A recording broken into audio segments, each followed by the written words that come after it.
자, 이번 시간은 브랜드를 이끌고 있는 패션 디자이너, 크리에이티브 디렉터 네 번째 시간으로 이번에는 좀 굉장히 우리나라에서도 1990년대 말부터도 뭐 이 브랜드는 다 그 당시에는 좀 그래 돈이 있어야지 명품을 사는 시절이었는데 그렇죠. 예, 그런데도 불구하고 그 당시에도 유명했던 브랜드였죠. 구찌입니다.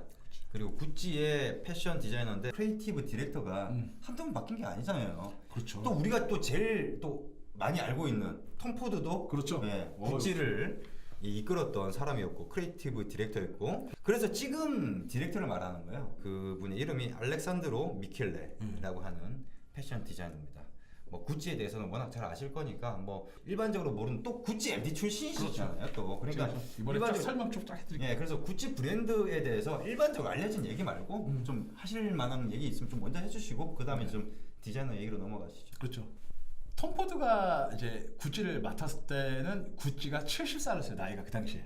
그러다가 구찌도 그 이름이 구찌인가요? 그렇죠. 구찌 이제 가문이죠. 구찌 가문. 구찌 가문에서 예. 이거는 구찌 연도를 떠나서 예. 피렌체에서 구찌가 만들어지고 나서 이제 구찌가 굉장히 라이센스도 많이 주다가 이게 정리가 싹 되고 나서 페리 앨리스 출신의 탐 포드를 이제 그 구찌 그룹에서 이제 영입하는 거예요. 근데 그 당시에 구찌 이제 나이대가 이 판매가 나이대가 70살이었대요. 그렇게 구찌가 어른들만 있는 거였는데 톰 포드가 들어와서 이게 50살이 내려갔다는 거죠. 그 당시. 톰 포드가 굉장히 그걸 많이 팔았어요. 구찌를. 그러다가 이제 한계가 있는 거죠. 톰 포드도. 펜디 바게트 백을 제일 많이 디자인한 그 디자이너가 프리다 지아니니가 있어요. 여자 디자이너인데 이분 같은 경우는 이 백의 레전드예요. 그래서 이분이 이제 CD를 바뀐 거죠. 근데 톰 포드는 가고. 근데 그 톰 포드가 간 거는 자기 나름대로 브랜드 하려고 나간 거 아니었었나요? 뒷얘기는 그런 건 아니고 이제 더 이상 구찌에서 매출이 크게 안 나는다 생각하니까 톰 포드도 가른 거죠. 글쎄요, 어떤 게 맞는 건지 제가 알고 있기로는 그렇게 얘기하고 있어가지고. 예. 갖고 그 당시에 왜 이제 그 프리다 지아니를 이렇게 영입을 했냐면은 그 당시에 이제 핸드백 전쟁이 일어났어요. 모든 거에서 1차 대전, 2차 대전, 3차 대전은 여자 백 전쟁이라고 할 정도로 모든 브랜드에서 핸드백에 목숨을 건 적이 있어요. 그런데 이분 같은 경우는 팬디에서 바게트 백이라 있어요. 이게 되게 바게트 모양인데 이 백을 굉장히 많이 갖고 다녀요. 그 당시 한때. 어떤 건지 알겠어요. 네. 예, 예. 거기에서 300 스타일을 만들 정도로 이분이 굉장히 잘했대요. 그런 백을 300개 정도의 스타일로 디자인을 만들었다 해서 아주 난리가 났어요. 이분이 뭐 잘한다는데 이분을 영입 했는데 탐포드하고 너무 틀린 거예요, 느낌이. 그래서 탐포드의 기존에 있던 고객들이 다 없어진 거예요. 그래서 이분이 옷도 하는데 옷도 다 핸드백 디자이너니까 스타일이 시크하지 않고 굉장히 장식적인 게 많은 거였잖아요. 그렇잖아요. 여기 옷이 탐포드 같은 심플하게 단춤 하나 있는 게 아니고 여기는 뭐 위에 견장도 있다가 여기에 비즈도 박았다가 여기에 단추도 20개 했다가 계속 이렇게 하는 거야. 그런데 여기도 구찌에서도 갑자기 이제 고객들이 많이 이제 갖고 이분들이 대박이 난 거예요.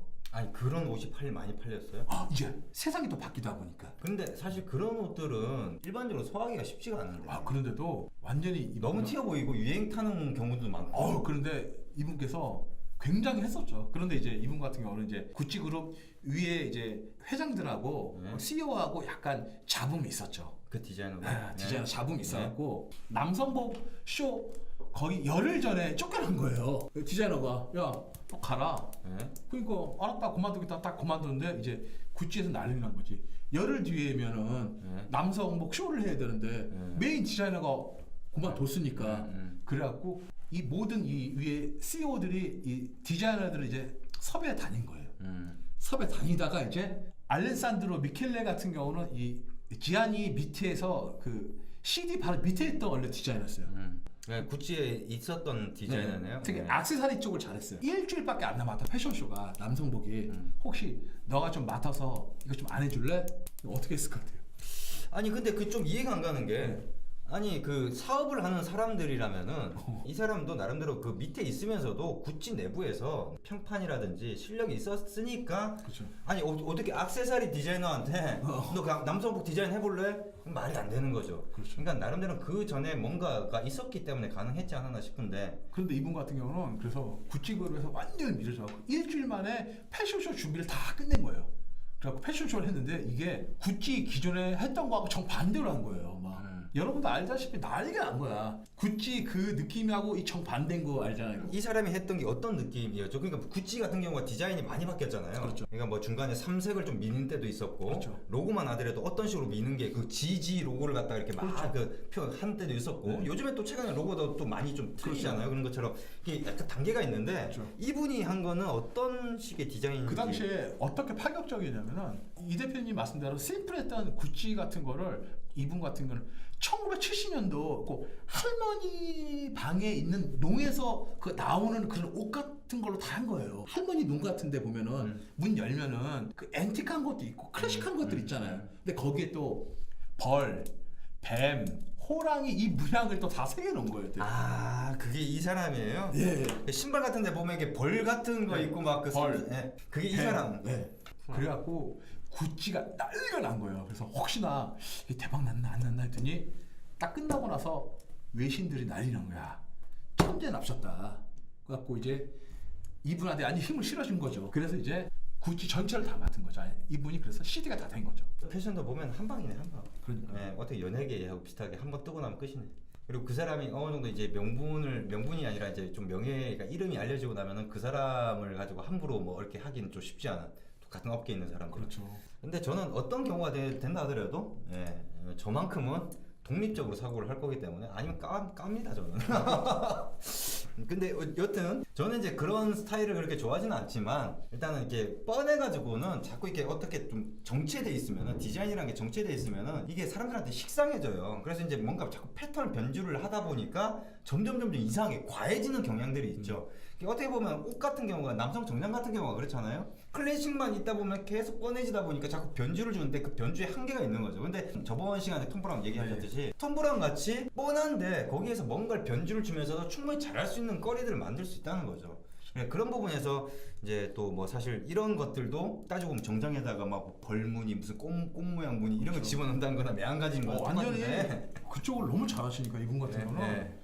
갖고 지금 뭐 거의 자연 친화적인 모든 로고부터 시작해서 70년대 80년대 그 펑키하고 그 굉장히 앤틱한 거를 다시 다 불러들인 거예요. 복고. 와갖고 지금과 너무 반대인데 너무 독보적이니까 이게 그냥 치고 나가는 거예요. 유행을 그냥 너무 세게 나오니까. 이런 걸 가지고는 어떻게 해석해야 될지 제가 좀 난감하긴 하네요, 사실. 왜냐면 이게 아니 구찌라는 브랜드의 어떤 그것 때문에 명성 때문에 그런 것인지 아니면 정말 사람들이 디자인이 좋아서 왜 그러냐면은 네. 최근에 우리가 황당명품 시리즈로 비닐백이나 이런 것들에 대해서 다뤘잖아요. 그렇죠. 근데 최근에 샤넬에서 똑같은 그 셀린느의 그 PVC로 만든 백이 있잖아요. 그렇죠. 그 재질하고 똑같은 재질을 써가지고 샤넬에서 백 나왔어요. 그 300만 원이에요. 아, 이쁠까 싶으면 물론 그 샤넬은 조금은 황당 명품하고 좀 틀려요. 근데 뭐 디테일이 있던데. 예, 디테일적인 부분이나 이런 것들. 근데 문제는 뭐냐면은 똑같은 그 재질에 만약 가죽을 씌웠다는 거랑 그걸 했다는 거는 가격 차이, 원가 차이가 얼마나 많이 나는데. 그렇죠. 근데 뭐 그걸 이쁘다고 할 수도 있겠지만은 글쎄요, 그런 걸 보다 보니까 글쎄요, 이런 것들이 또 유행이 돼서 또 다른 데서 다 이렇게 돼서 이제 분위기 몰아가는 게 아닐까 싶은 생각도 들고 저는 좀 그렇네요. 저도 좀 고지식한 면이 있어서 그런지. 그 이제 구찌 매장 같은 경우는 지금 보면은 그냥 동화에 나오는 어떤 공주 방처럼 만들었잖아요. 근데 이런 거를 약간 어색하게 만들면 굉장히 촌스러워요, 이게. 근데 이분 같은 경우는 너무 과감하게 그냥 뭐 우측에는 뭐 빨간 페인트 칠하고 뭐 좌측벽에는 뭐 꽃무늬로 바르고 과감하게 하는 거예요, 이런 거를. 그러다 보니까 약간 이 패션의 시대가 그걸 인정하게 되는 거죠. 지금은 뭐 구찌가 검색 순위 1위거든요, 구찌가. 그런가요? 네. 데이터 보면 알 수 있겠지만 여튼 제 입장에서는 참 쉽게 해석이 되는 그런 건 아닌 것 같은데 뭐 이게 구찌의 어떤 그 흐름이나 이런 것들을 좀 제가 살펴보지를 않아가지고 최근에 나왔던 곡에 이제 이분이 한 거군요. 그렇죠. 좀 바뀌었다는 생각은 들었어요. 호랑이. 예. 구찌가 예전 같지가 않더라고요. 어떤 제품 라인이나 이런 것들 보면은. 그래서 좀 이 구찌스럽지 않다. 그렇죠. 내가 예전에 알던 그 구찌하고 영 틀리다. 뭐 이런 생각이었는데 아 그게 이분이 하면서 이렇게 바뀐 거거든요. 원래 소재는 이제 뱀필은 소재를 많이 쓰지만은 모양이나 문양을 뱀을 잘 안 쓰는 편이에요, 패션에서도. 근데 이분 같은 경우는 뱀도 그냥 과감하게 막 지금 외국에서도 뱀 문양이나 이런 것들은 약간 좀 뭐 그냥 미신적인 부분 네, 요소도 네. 있고 그래서 예. 잘 안 쓰죠. 안 쓰는데 이분 같은 경우 뭐 그런 거 신경 안 쓰고 뭐 특히 패션쇼 이번에 할 때도 파격적이에요.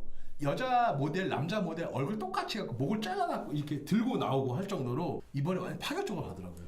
놀라시고. 패션쇼는 사실 그렇게 하는 게 맞다고 보고 마케팅적인 부분이 많이 있으니까 여튼 그런데 저는 이제 항상 패션쇼나 이런 것들은 이야 마케팅적인 부분이 많이 있으니까 그렇다 하더라도 네. 제품을 그렇게 접목을 시키고 나중에 그게 소비자들한테 그렇게 반응이 나온다라는 그런 부분들은 좀 연구를 해볼 부분들이 있거든요. 네. 왜 그런 일이 벌어지는지 아직까지 저는 그런 부분은 안 살펴봐서 관심이 땡기네요. 왜 이런 일이 벌어지는지 좀 조사를 좀 해봐야 될 것 같습니다. 네. 여튼 이번 시간은 구찌의 그 크리에이티브 디렉터인 알렉산드로 미켈레를 다뤘습니다. 그 다음 시간이 거의 이번에 또 패션 디자인 마지막 시간이죠. 그렇죠. 예, 마지막에는 또 다른 또 유명 브랜드, 명품 브랜드를 그 패션 디자인을 또 소개를 해드리도록 하겠습니다. 오늘 영상 여기까지입니다.